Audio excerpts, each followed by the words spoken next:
درود. امروز سه‌شنبه 24 اکتبر است و من طاهری سفر شما را از استودیوی رادیو آزادی از پراگ همراهی می‌کنم. در ابتدا سرخطی خبر و گزارش‌ها.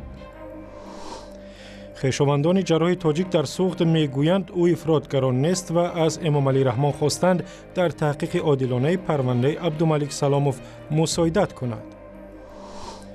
منع پوشیدن نقاب در ولایت کوئبک کانادا. مسلمانان ولایت میگویند قانون منع پوشیدن لباس اسلامی به احترامی به حقوق آنهاست. چرا باید در اتوبوس نقابم را بگیرم؟ من چیکار کردم؟ من چی جنایت کردم که حقوق بنیادی مرا پایمال میکنند؟ مقامات یاوان سودابه را تا زمان خاتمه تفتیش به یتیم خانه بردند. عمه‌اش میگوید دختر را کسی نزده است و جراحت ها نتیجه افتادن بود. همونجا پشپا میخوره خودش این باری خود تپ میزنه، اینم تمیم بلا پالم همین سرک میزنه اینم خیلی. تفصیل خبرها. خویشاوندان یک جراح ورزیده تاجیک از رئیس جمهور امام علی رحمان خواستند در تحقیق عادلانه پرونده او مساعدت کند. عبدالملک سلاموی 41 ساله و طبیب مرکز جراحی دل و شریان سوخت را ماه اوگوست با اتهام افراطگرایی دستگیر کردند. همسرش زرینه سلامو و روز 24 اکتبر به رادیو آزادی گفت شوهرش هیچگاه افراطی نبود و او امیدوار است که بیگناهیش ثابت می شود، ولی مقامات انتظامی تاجیکستان می گویند عبدالملک سلاموف با گروه از افراد رابطه داشته است که آنها به پیروی به جریان ممنوعی سلفیه متهم می شوند. در ولایت کوئبک کانادا قانون درباره منع پوشیدن لباس اسلامی در مکان‌های جمعیتی مردم مسلمان آنجا را عصبانی کرده است. مردم مذهبی میگویند وکیلان مجلس ولایتی با قبول چنین قانون حقوق مذهبی آنها را زیر پا می‌کنند، اما حالا معلوم نیست که این سند چگونه اجرا می شود و برای رعایت نکردن قانون چه جزا یا تنبیه مقرر شده است. گزارش همکارم ساجده میرزا در همین باره است. چرا باید در اتوبوس نقابم را بگیرم؟ من چیکار کردم؟ من چی جنایت کردم که حقوق بنیادی مرا پایمال میکنند؟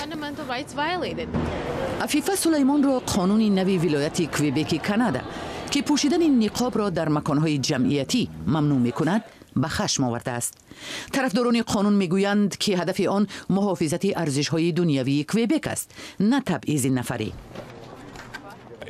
ما طرفدار گوناگونی یک ارزش مهم جامعه هستیم، ولی نمیخواهیم چنین پندارند که ما کسی را تبعیض میکنیم. قانون باید از ماه ایول سال 2018 حکم اجرا بگیرد. ظاهراً هدف آن فقط نقاب است که مهاجران از کشورهای عربی و شمال افریقا میپوشند. پوشیدن این گونه لباس در خدمات دولتی مثل نقلیات و مؤسسه ها ممنوع می شود. پوشیدن این گونه لباس به کارمندان نهادهای دولتی و مثل معلمان و طبیبان و افسران پلیس در کوئبک اجازت نیست. مخالفان قانون میگویند که منع نقاب کاری درست نیست. حتی اگر نقاب یک نوع تبعیض زن باشد، ولی محروم کردن آنها از استفاده نقلیات و دسترسی به تحصیل و خدمات تندرستی حل مسئله نیست. سند منع پوشیدن نقاب قانونی 62 نام گرفته است و روز 18 اکتبر قبول شد. در کوئبک اکثر مردم به زبان فرانسوی صحبت می‌کنند و منع پوشیدن نقاب در آنجا یک نوع پیروی به فرانسه است که سال 2004 لباس‌های دینی در مکتب‌ها را ممنوع کرد. با افزایش مردم مسلمان در ولایت، این نگرانی‌ها افزوده است که کوئبک هویت دنیوی خود را از دست می‌دهد. اسلام ستیزی هم در ولایت در سالهای اخیر افزوده است. ماه ینوری سال روان یک دانشجوی فرانسوی با حمله به مسجد کوئبک 6 نفر را به هلاکت رساند.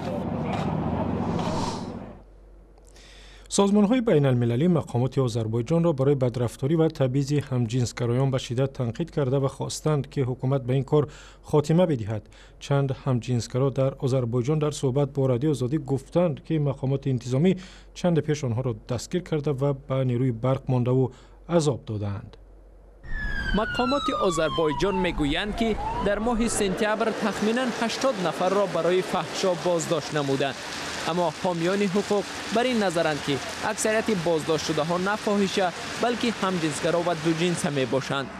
نام بازداشت شده ها آشکار نشده است، ولی رادیوی آزادی امکان یافت با 2 نفر آنها هم صحبت شود. آنها مرا مجبور کردند که اسناد تهیه شده و ورقه های خالی را امضا کنم. من نمیدونستم که اون چیست. آنها میپرسیدند که مشتریانم ثروتمندند. من گفتم که مشتری ندارم، من تنها همجنسگرا هستم. این مرد گفت که او را 9 روز نگه داشتند و اثنای بازداشت اذیت دادند. آنها مرا با نیروی برق زدند. آنها زانوهایمان را چنان لطکوب کردند که نمیتوانستم حرکت کنم. نهادهای حامی حقوق سازمان ملل متحد از آذربایجان خواسته است که بازداشت‌های خودسرانه را خاتمه بخشد. این نهاد لطکوب، تحقیر، ضربه با نیروی برق و سرتراشی مجبوری را خاطر نشان کرده است. فعالان آذری میگویند که بسیاری از بازداشت شده ها امکان گرفتن کمک از وکیل مدافع را نداشتند. از این رو احتمال رقم بازداشت شده ها کلانتر باشد. من نمیدونم که هدف از این عملیات چی بود، ولی این واقعا اذیت بر پایه تمایل جنسی انسان است. از زمانی که این حادثه روی داده است، هر جای میروم از اول میبینم که افراد اداره پلیس آنجا هستند و یا مردم شبهه برانگیز آنجا هم هستند. اگر کسی به طرفم نگاه کند میترسم. آذربایجان در میان کشورهای اروپایی همچون پایمال کننده شدیدترین حقوق اقلیت‌های جنسی یاد می شود. تمام افرادی که با رادیوی آزادی هم صحبت شدند از بازداشت رها شدند، ولی خود را آزاد احساس نمی کنند. برمیگردیم به تاجیکستان. در تاجیکستان از این پس گرفتن قرض از بانک ها مشکل تر می شود، زیرا قانون ها درباره قرضگیری را سخت‌تر کردند. بعد از اصلاح قانون درباره تاریخ قرض، اکنون بانک های تاجیکستان می توانند اطلاعات درباره قرضگیری شما را به هر بانک و هر مؤسسه مالی و به اجازه شما بدهند. زرانگیز نوروزشاه با منوچهر عبدالصمدزاده رئیس بیوروی اطلاعاتی و قرضی تاجیکستان صحبت کرد و از اون نخست درباره تغییرات اساسی در قانون و معنی آنها پرسید. این تغییرات در اساس امکانیت می‌دهد که همه تشکیلات‌های قرضی در وقتی درخواست نمودن قرض از طرف شهروندان به اجازت آنهاش تاریخ قرضی آنها را با بیروی قرضی روان کنند. در اول قرضدارانی که از یک چند بانک ها قرضدار بودند، آنها نه همه وقت روزگی خود را برای روان کردن تاریخ قرضی خود به بیروی قرضی روزگی میدادند. از این سبب قرض‌های پاراللی در بازار زیاد میشد. بودند مزاجانی که زیاده از 5 قرض هم داشتند، بودند که زیاده از 8 قرض هم داشتند. همه این از در سببی که آنها روزگی خود را نمیدادند و بیروی قرضی روان کرده شود، از این سبب آنها قرض‌های پاراللی گرفته میتوانستند. در حالتی که یک مزاج زیاده از یک قرض در برنامه خود میگیرد یا برنامه خود میگیرد و ریسک خوفی گرداندن همون قرض رو زیاد میگرداند. و اگر ما گیریم مزاج‌هایی که زیاده از 2-3 قرض دارند و اینها فکری محکم کردن قرض‌های اولینه خود نیستند. با این صورت در تاجیکستان یک رویخط پوره قرض گیرندگان تشکیل می شود و اصلا می گفتید که این تغییرات تنها به منفعت بانک ها است یا برای قرض گیرندگان و مردم عادی هم یگان فایده دارد؟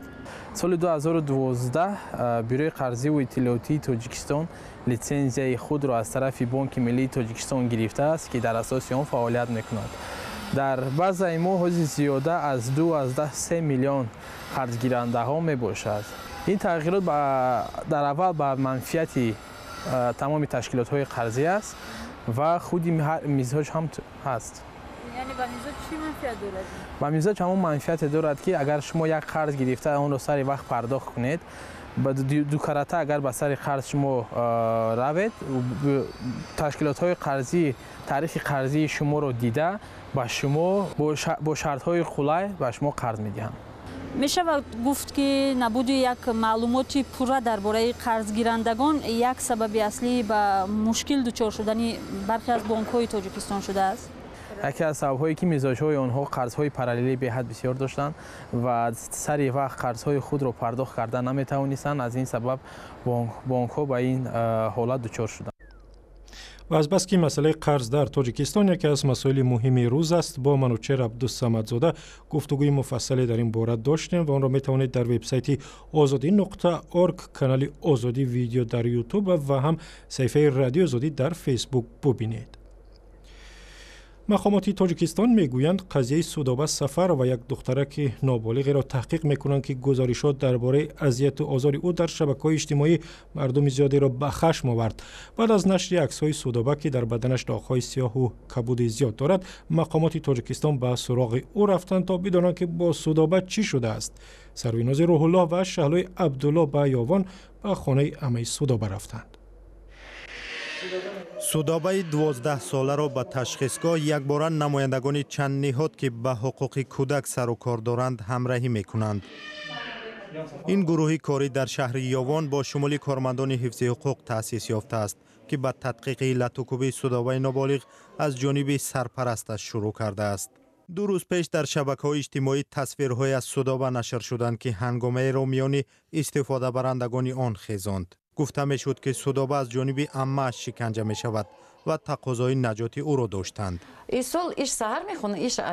زلفیه سفرова همان زن است که گویا سودابه را شکنجه کرده است. قریب 1 سال است سرپرستی او و برادری 8 ساله اش را به عهده دارد. والدین این 2 نابالغ در روسیه با جرم قاچاق مواد مخدر زندانی اند. زلفیه میگوید او سودابه را شکنجه نکرده است، بلکه او 1 سال پیش از زینه افتید و این عکس‌های همان زمان هستند. بعد چیکار کردین همونجا چشم پوشک بازی که چیکار کرده؟ همونجا پشپا میخوره خودش این باری خود تپ میزنه، همون تمیم بلا خول همین سرک میزنه، اینم خیلی همونجا ده. سودابه در صحبت بر رادیو آزادی گفت عمه‌اش او را لطوکوب نمی کرد و نقشه دزدی مربوط در سال پیش باعث سیاه و کبود شدن بدنش گردید. Проводил غلطیده اون بانک شکستگی است.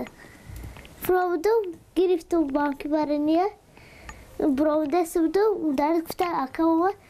با ترسیدم غلطیدم. زلفیه میگوید 1 سال پیش وقتی بعدی بازگشت از کار سر و روی سودابه را سیاه و کبود دید، باور نکرد که او افتیده است. بعد 21 نوامبر من ای کار اومدم که همین کپ یک چی داره این خیلی کبود میشده، همین خیلی پوستش بیزه. بعد و اومدم که همین خیلی کبود داشته. گفتم کی زده توی؟ هیچکا. مکتب دارم هیچکا. تخمره زده تا نه. این هم میپرسم هر دوش خواب. بعد من ترسیدم گفتم اینا یگون تجاوز کردن، خب آدم میترسی پگا پدر و مادرش به چی میگم؟ در حالی که عکس‌های نشر شده آثار لطوکوب را میمانند، تشخیص مقامات زمانی وقوع این حادثه وجود شکنجه را تصدیق نکرد. وقتی که من بدنی همون کودک نابالغ سفر و سودابه را دیدم، یگون پیام نیست، یگون چی ضربه جسمانی دیده نمی شود، سپس صحت می باشد. زلفیه گفت 2 سال اخیر با پسرش تیمور قلندروف بحثی منزل دارد. وقتی دادگاه خانه را به زلفیه داد، او با استفاده از عکس‌های 1 سال پیش سودابه می‌خواهد نام او را در تمام دنیا سیاه کند. من این میروزم گفتم دینا باید خسترم بگیریم بریم، گفتم یوکی لباساشو من جانم در نو که بینیم بگیریم بریم، گفتم 1 صغیره رو کلان کردم چی کارو کردم، گفتم ایش میمونه. تیمور قلندروف پسر زلفیه در یک تماس تلفنی گفت مادرش زلفیه با دختر عمه‌اش سودابه همیشه بدرفتاری میکرد. سودابه شکنجه شده است یا نه؟ نتیجه تشخیصی امروزه نشان خواهد داد. به هر حال قرار شد تا انجام تحقیق او و دادر 8 سالش در خانه اینترنتی ناحیه یاوان باشند. و در آخر برنامه یک خبری ورزشی، کریستیانو رونالدو بازیگر دسته ریال مادرید اسپانیا بهترین بازیگر سال 2017 اعلان شد. از بین 3 نفر فوتبال بازان ماهر لیونل مسی و از دسته بارسلونا و نیمار از تیم پاریس سن ژرمن فوتبال بازی پرتغالی را بهترین بازیگر سال انتخاب کردند.